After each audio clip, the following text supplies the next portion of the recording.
मुसलमान हो, हिंदू हो, जैन हो, सिख हो, बीजेपी ने कभी भी धर्म को पॉलिटिक्स में नहीं लाया है। और माननीय नरेंद्र भाई मोदी जी और हमारे गृह मंत्री अमित शाह जी ने on the floor of house ये कहा है कि statehood shall be restored at the appropriate time.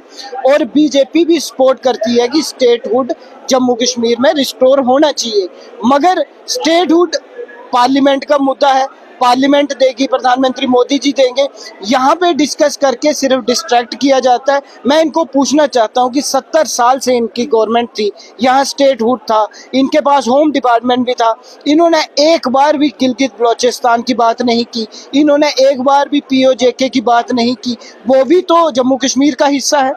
BJP MLA Ramnagar doctor Sunil Bardwal ji हमारे साथ हैं, इनसे बात करेंगे। सुनील साहब, क्या कहेंगे जिस तरह से असेंबली के अंदर जो है वो नेशनल कॉन्फ्रेंस द्वारा एक बड़ा हंगामा वक्फ अमेंडमेंट बिल को लेकर यहाँ पर किया गया, जिसमें ये मांग की गई कि इस काले कानून को जो है वापस लिया जाए, क्या कहेंगे?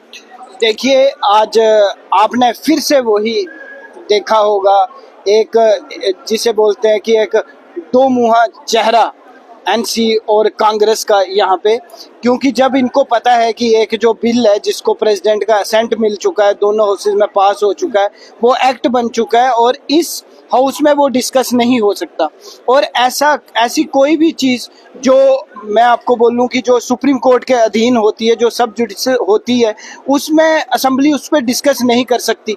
मगर इनको ये चीज़ें या तो मालूम नहीं है, अगर मालूम है तो ये अपनी भोली भाली जनता को बेवकूफ़ बनाने की कोशिश कर रहे हैं, मीडिया गैलरी को प्ले करने की कोशिश कर रहे हैं।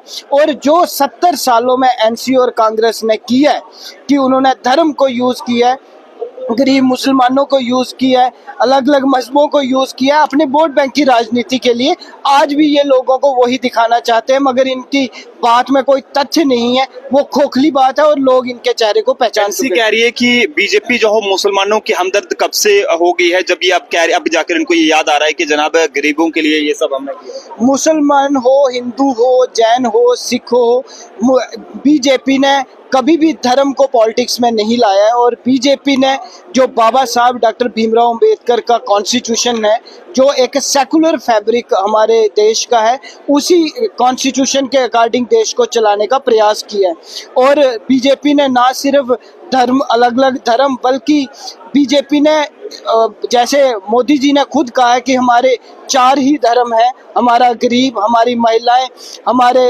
बुजुर्ग और हमारा किसान। तो इन लोगों की बढ़ोतरी के लिए कैसे काम किया जाए, आपने 10 सालों में देखा होगा, चाहे वो आयुष्मान भारत स्कीम हो, चाहे वो PMAY हो, चाहे वो PMGSY हो, चाहे वो किसान सम्मान निधि हो, जितनी भी स्कीम्स इस गवर्नमेंट ने लाई हैं, कभी किसी को धर्म या कास्ट पूछ के वो स्कीम का फायदा नहीं हुआ है।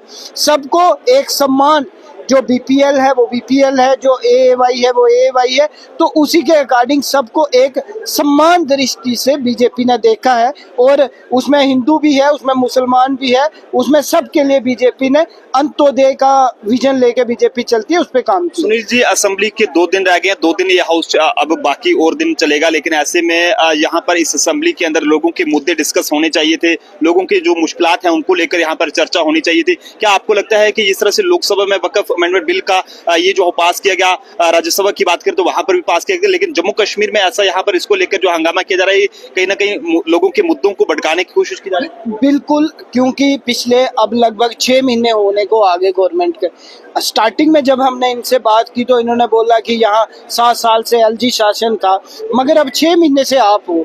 अब एक गवर्नमेंट को अपनी कमांड ले लेनी चाहिए। और आज भी कि जो इन्होंने मैनिफेस्टो लोगों से जो झूठ इन्होंने बोला है, उस पे इनको डिलीवर करना चाहिए। आज भी चाहे वो JJM का मुद्दा हो, चाहे वो फ्री बिजली का मुद्दा हो, चाहे वो पानी का मुद्दा हो, रोड का मुद्दा हो, या स्कूलों में टीचर्स, हॉस्पिटल्स में डॉक्टर का मुद्दा हो, हम उस पे बात आज भी करना चाहते थे। आज भी मेरा जैसे क्वेश्चन JJM जो रामनगर में स्कीम चल रही है उसको लगा था, मगर ताकि कुछ कंस्ट्रक्टिव हो पाता, इन्होंने बड़ी चालाकी से ये हाउस को डिसरप्ट करते हैं और डिस्ट्रैक्ट कर देते हैं, सारा टाइम को वेस्ट कर देते हैं, ताकि जो भी अपोजिशन है, क्योंकि बीजेपी इस बार एक बड़ी भारी मतों से जीत के एक अपोजिशन का पार्ट प्ले कर रही है, ताकि गवर्नमेंट इनको घेर ना सके, ताकि बीजेपी इनको घेर ना सके। तो ये हाउस को डिसरप्ट करते हैं और आज भी इन्होंने वही किया। स्टेटहुड को लेकर एक प्राइवेट मेंबर बिल भी जो है वो असेंबली में यहाँ पर लाया गया है, इसको लेकर क्या देखिए, स्टेटहुड माननीय नरेंद्र भाई मोदी जी और हमारे गृह मंत्री अमित शाह जी ने on the floor of house ये कहा है कि statehood shall be restored at the appropriate time, और बीजेपी भी सपोर्ट करती है कि स्टेटहुड जम्मू कश्मीर में रिस्टोर होना चाहिए।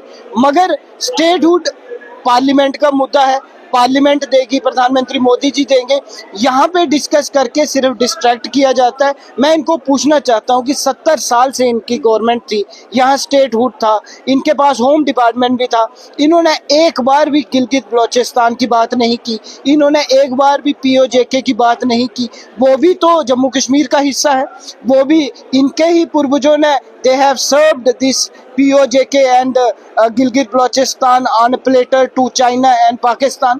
तो उस विषय पे ये क्यों साइलेंट रहते हैं? हम तो चाहते हैं स्टेटहुड रिस्टोर हो और महाराजा की जो स्टेट थी वो पूरी रिस्टोर हो। बिल्कुल, रामनगर से बीजेपी के एमएलए डॉक्टर सुनील भारद्वाज जी हमारे साथ हैं, जिन्होंने वक्फ अमेंडमेंट बिल को लेकर जो असेंबली के अंदर हंगामा हुआ उसको लेकर भी हमारे साथ तफसील से बातचीत की, और इसी के अलावा उन्होंने ये भी कहा है कि कहीं ना कहीं ये लोगों के मुद्दे को भड़काने की कोशिश की जा रही है, जबकि देश भर की अगर बात करें तो इस तरह का किसी भी असेंबली के अंदर शायद आंदोलन जो है वो देखने को ना मिला हो। लेकिन जिस तरह से आज हंगामा नेशनल कॉन्फ्रेंस द्वारा जो है वो जम्मू कश्मीर की असेंबली के अंदर इस बिल को लेकर यहाँ पर किया गया है, उसको लेकर उन्होंने अपना जवाब जो है वो नेशनल कॉन्फ्रेंस को दिया है। ऐसे में आप सब लोग अपने अपने सुझाव कमेंट्स में जरूर दें। देखते रहे जम्मू ट्रिब्यून का अभिषेक के साथ नरेंद्र सिंह ठाकुर, जम्मू।